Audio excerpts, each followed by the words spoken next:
पढ़ाई लिखाई से नाता जोड़ो, स्कूल जाना कभी ना छोड़ो। नियमित रूप से स्कूल जाने के इस संदेश के साथ समग्र शिक्षा उत्तर प्रदेश और यूनिसेफ लखनऊ प्रस्तुत करते हैं ये रेडियो कार्यक्रम जन पहल।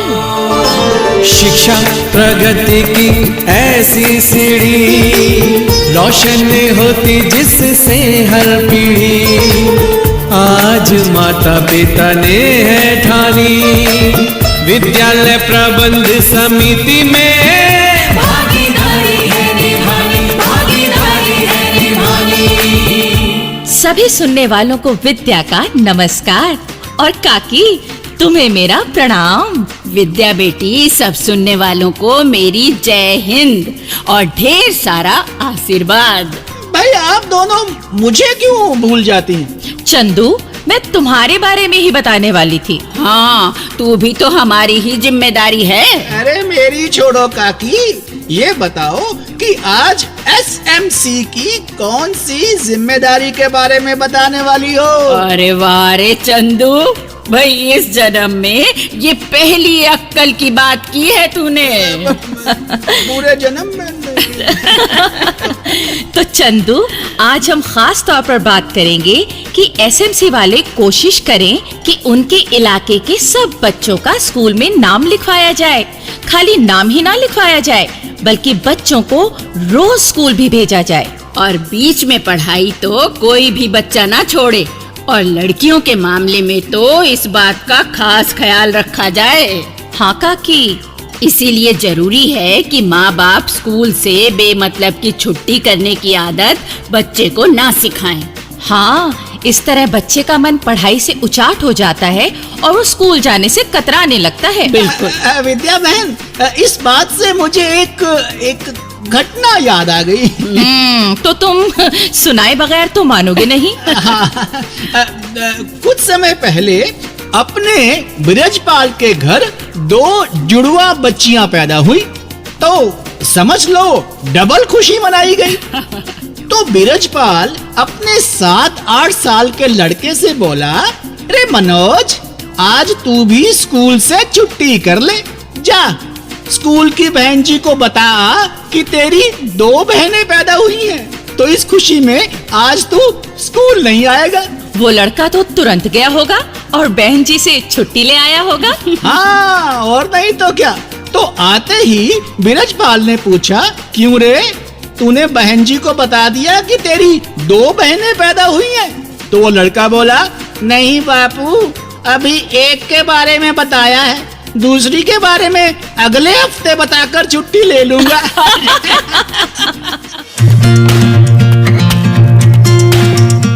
अच्छा काकी, एक बात ये भी है कि कुछ बच्चों की स्कूल में दाखिला लेने की उम्र निकल जाती है। वो बड़े हो जाते हैं तो फिर स्कूल जाने में वो शर्माते रहते हैं। हाँ, अपने से छोटों में बैठकर पढ़ने में शर्म तो लगती ही है बेटा।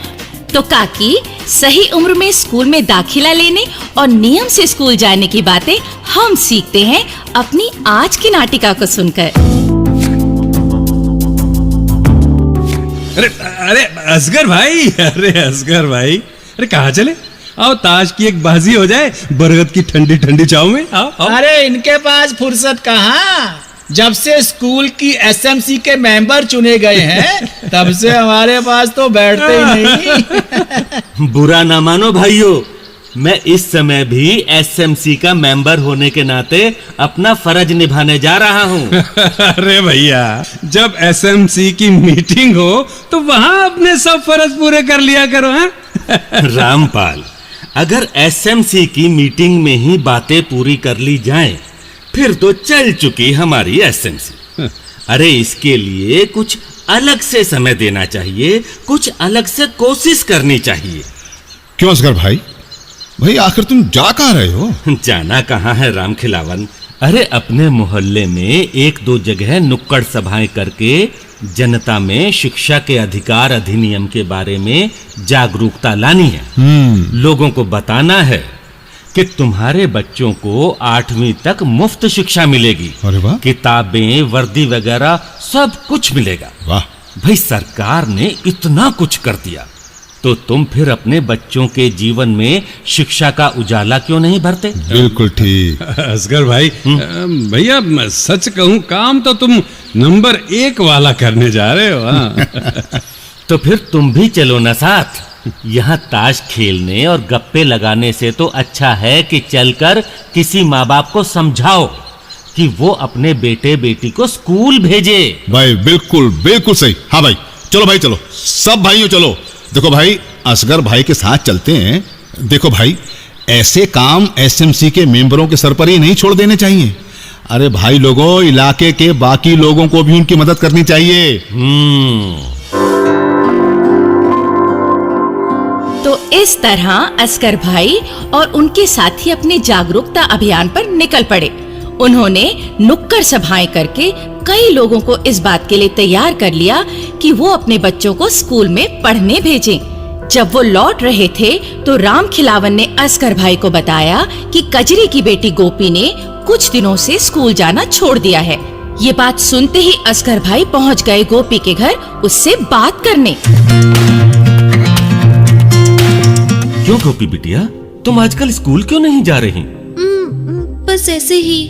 क्या तुम्हारी अम्मा ने कहा कि घर के काम देखो, बस बहुत हो चुकी पढ़ाई? यही असगर भाई, यही सबसे बड़ा कारण है बच्चों का स्कूल छुड़वाने का। बेटे को कमाई करने के लिए कहो और बेटी को घर का काम देखने को कहो। तुम कहो गोपी, क्या बात है? वो हमें हिसाब वाले मास्टर जी से डर लगता है, इसलिए स्कूल नहीं जाते। क्यों? हिसाब वाले मास्टर जी से क्यों डर लगता है? हमें हिसाब के सवाल निकालने नहीं आते, फिर वो मास्टर जी डांटते हैं। बस इतनी सी बात है। बेटा, हम मास्टर जी से कह देंगे कि वो तुम्हें बड़े प्यार से बिना डांट डपट के सवाल निकालने सिखाएं। और बेटी, तुम भी घर पर सवाल निकालने का अभ्यास करना। बस फिर कोई दिक्कत नहीं, न सवाल निकालने में न स्कूल जाने में। ठीक है ना? हाँ काका।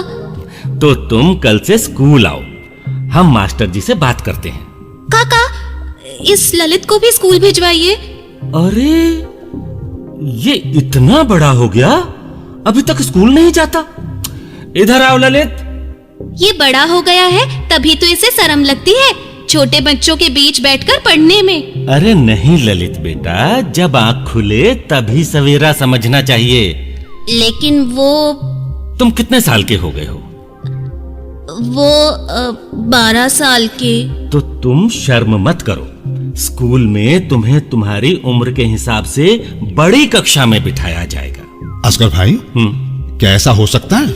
हाँ राम खिलावन भाई, शिक्षा के अधिकार अधिनियम में ये बात भी कही गई है कि अगर किसी बालक बालिका की स्कूल में दाखिले की उम्र निकल गई है तो उसे बड़ी कक्षा में दाखिला दिया जाए, लेकिन साथ ही पिछली कक्षाओं में वो जो ज्ञान प्राप्त करने से रह गया है उसकी पढ़ाई का भी उचित इंतजाम किया जाए। हाँ, ये बात तो सही है।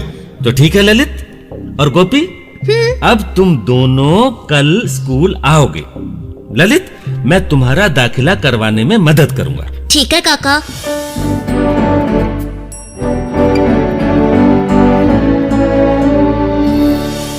तो काकी, जैसी प्रेरक ये नाटिका थी, अब वैसा ही एक प्रेरक संदेश भी हम सुन लेते हैं। चलो जी, सुन लेते हैं। पर विद्या बहन, पहले एक लोकगीत क्यों ना सुन ले? सब भाई बहनों को भी इसका इंतजार होगा। ठीक है चंदू, सुनवाओ फिर लोकगीत।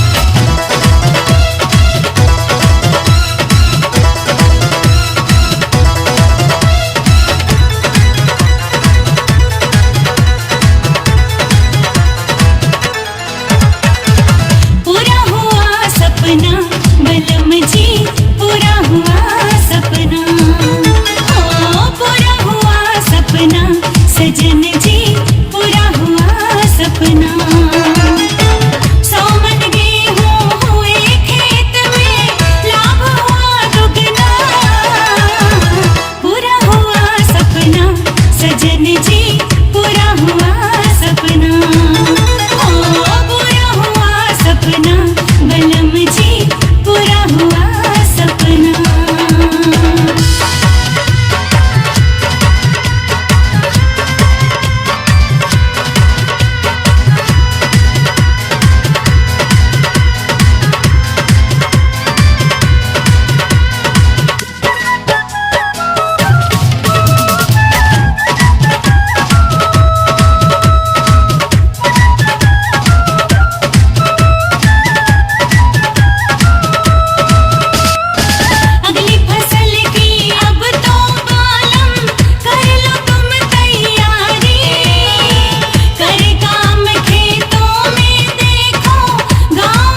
और दोस्तों, हम सुन लेते हैं ये संदेश।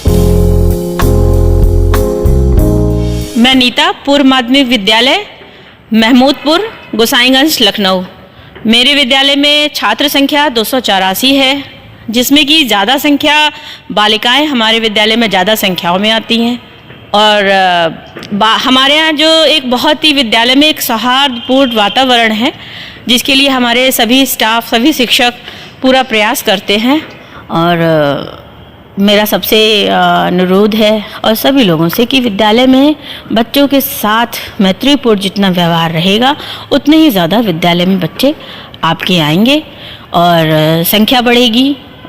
बच्चों के साथ जितना ज़्यादा प्रेम से व्यवहार करें। पढ़ाई लिखाई मुझे तो सेकेंडरी चीज़ है। पहले उनको उठना, बैठना, बोलना, बात करना, पहनना, उड़ना, रहना, ये आपके साथ बिना आपके सिखाए, आपके प्रेम व्यवहार ही बच्चों को सिखा देता है।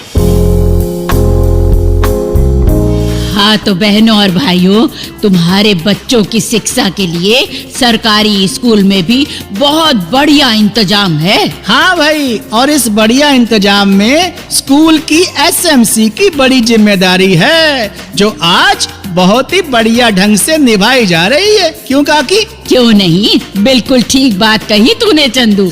हालांकि तू ठीक बात कभी कभी ही करे है। प्रोग्राम पर ध्यान दिया करो काकी, मेरी कही बातों पर नहीं। अच्छा जाने दे इस बात को, पर ये जो तूने एसएमसी की जिम्मेदारी निभाने वाली बात कही है ना, तो इस बारे में तो हम अपने प्रोग्राम में भी बताते रहते हैं। हाँ काकी, हमारे प्रोग्राम का मकसद भी यही है और हम यही काम तो करते हैं। एसएमसी की अलग अलग जिम्मेदारियों के बारे में बताते रहते हैं। बिल्कुल। तो भाई हमारे प्रोग्राम को सुनकर अगर किसी भाई बहन को लगे कि एसएमसी के कामकाज में कोई कमी रह गई है, तो वो स्कूल में जाकर एसएमसी वालों से या हेडमास्टर जी से बात जरूर करे। तो विद्या बहन, अब चलें क्या? क्यों रे, तुझे बहुत जल्दी हो रही है? काकी, स्कूल जाने वाले बच्चों की बात करती हो और खुद ही समय का ध्यान नहीं रख रही हो। हाँ चंदू, सही बात कही तुमने।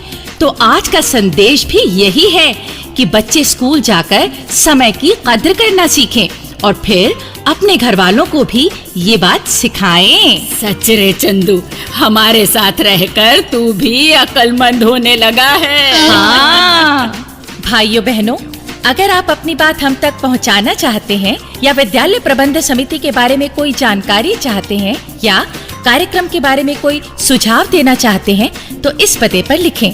हमारा पता है समग्र शिक्षा उत्तर प्रदेश, सर्व शिक्षा अभियान ऑफिस, विद्या भवन, प्रथम तल, फर्स्ट फ्लोर, निशांतगंज, लखनऊ 226007। तो अब जन पहल के अगले कार्यक्रम तक विद्या और अपनी काकी और अपने चंदू को आज्ञा दीजिए। जय हिंद। शिक्षा प्रगति की ऐसी सीढ़ी, रोशन होती जिससे हर पीढ़ी। आज माता पिता ने है ठानी, विद्यालय प्रबंध समिति में